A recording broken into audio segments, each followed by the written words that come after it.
കഥ. ഇത് ആരംഭിക്കുന്നത് നമ്മുടെ ഒരു ലൈവ് ഞാൻ വെറുതെ മെനിങ്ങാന്ന് വന്നപ്പോഴത്തേക്ക് അതിന്റെ അടിയിൽ നമ്മുടെ രേണു സുധിയെ പറ്റിയിട്ടുള്ള ഒരു ചോദ്യം വന്നപ്പോൾ ഞാൻ പറഞ്ഞു, രേണു സുധിയെ സപ്പോർട്ട് ചെയ്യുന്നു, എനിക്ക് രേണു സുധിയെ ഇഷ്ടമാണ്, ഞാൻ ആ സ്ത്രീയെ സപ്പോർട്ട് ചെയ്യുന്നു. അപ്പം കിച്ചു പറഞ്ഞ വിഷയമായിട്ട് ബന്ധപ്പെട്ടിട്ട് എന്താണ് പറയാനുള്ളത്? കിച്ചുവിന്റെ ട്രോമയൊക്കെ എനിക്ക് മനസ്സിലാവും. പക്ഷെ കിച്ചുവിന്റെ ചുറ്റുപാട് നിൽക്കുന്ന, കിച്ചുവിനെ ഇപ്പൊ വന്ന് ഇളക്കി വിടുന്ന ആളുകള് ഭയങ്കര പ്രശ്നമായിട്ടുള്ള ആളുകളാണ്. അവരെയൊക്കെ ഒന്ന് ശ്രദ്ധിച്ചാൽ കൊള്ളാം. നാളെ അമ്മയും മക്കളും ഒക്കെ ഒന്നാവും. അവസാനം ഈ പറഞ്ഞ കാട്ടവരാധങ്ങൾ ഇങ്ങനെ കാണിച്ചുകൊണ്ടിരിക്കും എന്ന് പറഞ്ഞു. അപ്പോ ഞാനത് ഈ പറഞ്ഞ ഇവളെ പോലെയുള്ള കുഴുത്തുരുമ്പ് പിടിച്ച സാധനങ്ങൾ കൃത്യമായിട്ട് മനസ്സിലാക്കാൻ വേണ്ടിയും ആ 10-21 വയസ്സായ കൊച്ചു കാര്യമായിട്ട് ഈ ഐറ്റം ഏതാണെന്നുള്ളത് തിരിച്ചറിയാനും വേണ്ടിയിട്ടാണ് ഞാൻ അത് പറഞ്ഞു കൊടുത്തത്. ശരിക്കും അപ്പൊ കാണാൻ ഇവളൊരു വീഡിയോ ഇട്ടിരിക്കുക, നിങ്ങൾ കേൾക്കണം. ഫെവറല്ല, അവളെ മോന്തയ്ക്കുള്ളതാണ് ഞാൻ പറയണത്. എന്റെ മൂലം മാതിരി ഇരിക്കണം അവളെ മോന്ത. നേരം പോക്ക് ടൈം പാസ്. കാരണം എന്താ വെച്ചാല് ഇവക്ക് അവിടെ ഇരിക്കുമ്പോഴത്തേക്ക് ഇവക്ക് തിന്നണമല്ലോ, വായിനകത്തോട്ട് വല്ലത് ഇറങ്ങണമെന്നുണ്ടെങ്കിൽ കണ്ട പെണ്ണുങ്ങൾ അവരാധിക്കണം. അതായത് അവള് പറയണത് വീഡിയോയുടെ തുടക്കത്തില് ഷെഫിനെ ബീവി എന്തിന് രേണുവിനെ പറ്റി ചുമ്മാ നേരം പോക്ക് ടൈം പാസ്. ഇവളെ തള്ള മറ്റേ തൂറിയിട്ടുണ്ടാക്കിയല്ലേ രേണു സുധിയെ. ഇവക്ക് അവിടെ ഇരിക്കുമ്പോഴത്തേക്ക് കാട്ടവരാതം പറയാം കണ്ട പെണ്ണുങ്ങളെ പറ്റിയിട്ട് അല്ലേ. അപ്പൊ ഇങ്ങനെയുള്ള ഒരു അലവലാതി വന്നിരുന്ന് ഉണ്ടാക്കുമ്പോഴത്തേക്ക് അവള് നാണമില്ലാത്ത വേലത്തരമാണ് കാണിച്ചുകൊണ്ടിരിക്കണം എന്നുള്ളത് ആർക്കും മനസ്സിലാവുന്നില്ല അല്ലേ.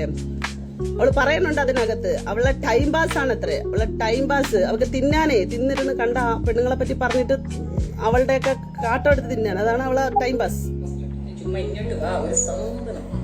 ഒരു സാധനം കേൾക്കണം കേട്ടോ. എടി ഞാൻ ഭയങ്കര സൂപ്പർ മിടിക്കടി. എടി പറയടി പറ ഞാൻ സൂപ്പർ മിടിക്കുക. എനിക്ക് എന്നെ പറ്റിയിട്ട് നല്ല ബോധ്യമുണ്ട്. ഞാൻ അടിപൊളിയാ. നിന്നെ പോലത്തെ കാട്ടവരാധങ്ങളൊക്കെ കുറെ കണ്ടും കൊടുത്തും വന്നവളെ തന്നെയാണ് ഞാൻ. കൊടുത്തത് ഈ കൊടുപ്പ് കേട്ടോ, വന്നവളെ തന്നെയാണ് ഞാൻ. അപ്പൊ ചേച്ചി മനസ്സിലാക്കുക, എന്നെ ഊമ്പാൻ ഇറങ്ങിയിരിക്കണം. 2 കൊല്ലം മുമ്പ് ഈ കണ്ടവരാധിയെ, ഈ പഞ്ചവരാധിയെ ഞാന് നല്ല വൃത്തിക്ക് ഓട്ടിച്ചെന്ന് പറഞ്ഞാ തെറിയെന്ന് പറഞ്ഞാ തെറി അമ്മാതിരത്തെ തെറി എനിക്ക് വിളിക്കേണ്ട സാഹചര്യം ഉണ്ടായി. കാരണം ഇവള് കണ്ടവരെ വിഷയത്തിനകത്ത് ഇടപെടാൻ മറ്റവള പെണ്ണുങ്ങളെ പറയിപ്പിക്കാൻ ഇറങ്ങിയ ഒരു പെണ്ണ. അപ്പൊ എന്റെ അടുത്ത് സുഹൃത്തുക്കളൊക്കെ പറഞ്ഞു, നിങ്ങൾ സ്ത്രീകൾക്ക് വേണ്ടിയിട്ട് സംസാരിക്കുമ്പോ ഒരു കാട്ടവരാധി സ്ത്രീ ഇങ്ങനെ സോഷ്യൽ മീഡിയയിൽ വന്നിരുന്ന് ഇങ്ങനെ കുറെ അപരാധങ്ങൾ പറയുന്നുണ്ട്, എന്തുകൊണ്ടാണ് നിങ്ങള് അവർക്കെതിരെ ഒന്നും പറയാത്തെ, ഒന്നും പ്രതികരിക്കാത്തെ എന്നൊക്കെ. അപ്പൊ ഞാൻ കുറെ കേട്ട് നമ്മളെ പേഴ്സണൽ സ്പേസിലെല്ലാം എത്തി. ഇവളെ എനിക്ക് അറിഞ്ഞൂടാ. ഇവളൊരു കാട്ടവരാധിയാണെന്ന് മാത്രമേ എനിക്കറിയുള്ളൂ. പിന്നെ ഇവളെ പറ്റിയിട്ട് ഞാൻ ഇവളുടെ കാട്ടവരാധങ്ങൾ കണ്ടിന്യൂ ആയ സമയത്ത് ഞാൻ ഇവളെ പറ്റി അന്വേഷിക്കുകയാണ്. ഇവള് ദുബായിൽ എന്തൊരു പരിപാടി, ഇവള് അവിടെ എന്തായിരുന്നു ചട്ടകാലം വെച്ച് ചെയ്തോണ്ടിരുന്നത്, ഇപ്പൊ അവള് വീട്ടിലിരുന്ന് ഇവളെ 2 ആമക്കളെ വെച്ചോണ്ടിരുന്ന് എന്തിനാണ് ചെയ്യണത്, അങ്ങനത്തെ കുറെ കാര്യങ്ങൾ ഞാൻ മനസ്സിലാക്കി. അപ്പൊ ഞാൻ അമ്മച്ചീര കണ്ടിന്യൂഷൻ വെച്ചുകൊണ്ട് നമ്മൾ ഇതാക്കാം. ഞാൻ രേണുവിനൊപ്പമാണ്, ഞാൻ രേണുവിന്റെ കൂടെ തന്നെയാണ്. രേണു എന്ന സ്ത്രീക്കൊപ്പമാണ്.